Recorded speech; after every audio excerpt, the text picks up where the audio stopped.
All right, ladies and gentlemen, let's jump into some Edpuzzle practice. Now, if you haven't before, you already know how to use Edpuzzle, but it's been a long summer, so it's good to make sure. Now, this is a program exercise and not a content exercise, so I'm going to grade you on completion.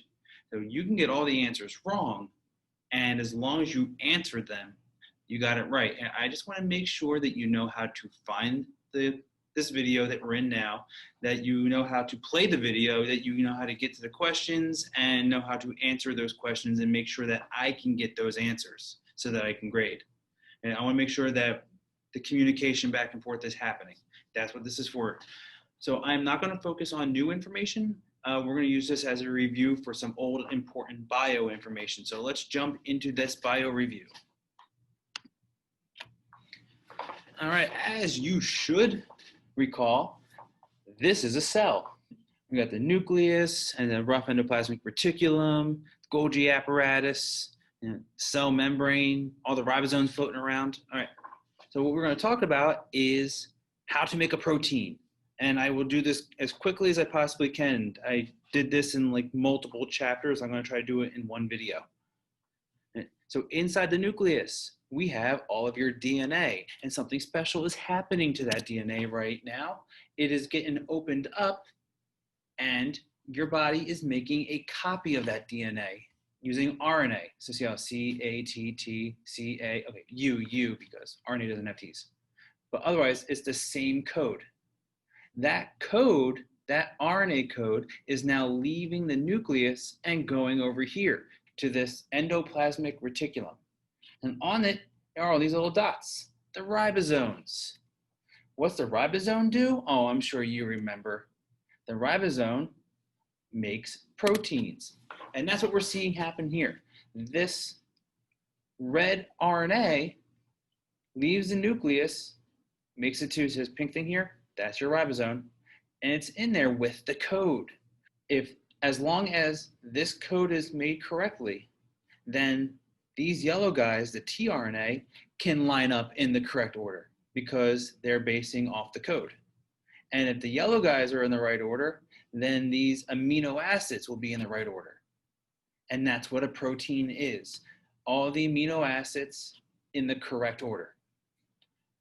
Once you have this protein made, though, you can't just hold on to it, you got to do something with it. So it is going to leave this rough endoplasmic reticulum and head over here to this Golgi apparatus. Let's zoom in on that, shall we?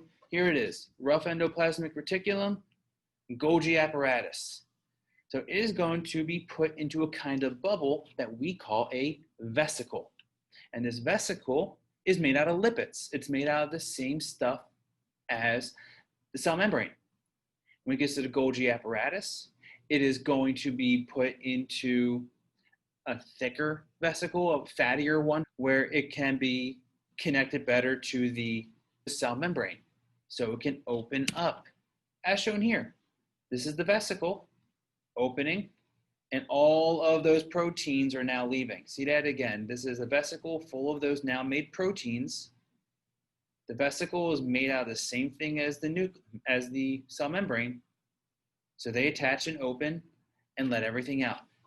Now, why is this important? Why is this bio thing the thing that I wanted to talk about in your anatomy class? Because this is exactly what you see happening in your nervous system, which is a chapter in this class. This is how your nervous system works.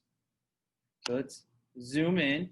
And if you don't know your nervous system, guys, I'm talking about your brain and other neurons spread across your body. But let's focus on the brain right now. Those are neurons. Those are cells. Just your brain cells tend to look different than the rest of your cells.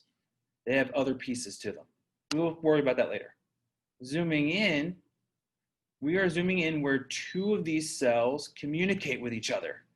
They communicate with chemicals or proteins. Different chemicals made out of different proteins have different messages telling your neurons what you're thinking, what you're feeling, what you're doing. And in order to spread, they have to do what we just saw.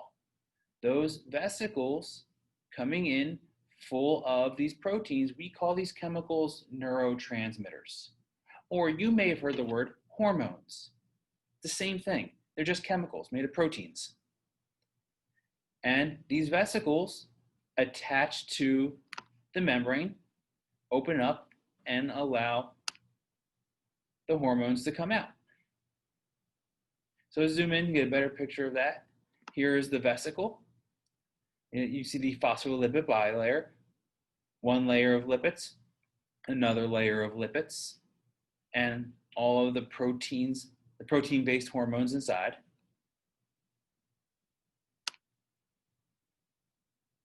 And down here is the cell's membrane, also made of 2 layers of lipids. 1 layer, 2 layers.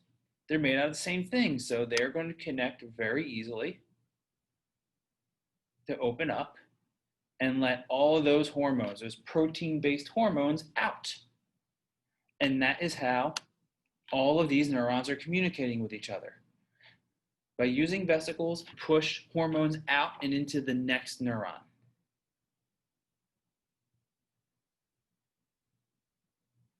All right, ladies and gentlemen, that is it for this Edpuzzle practice. I will see you in the next video.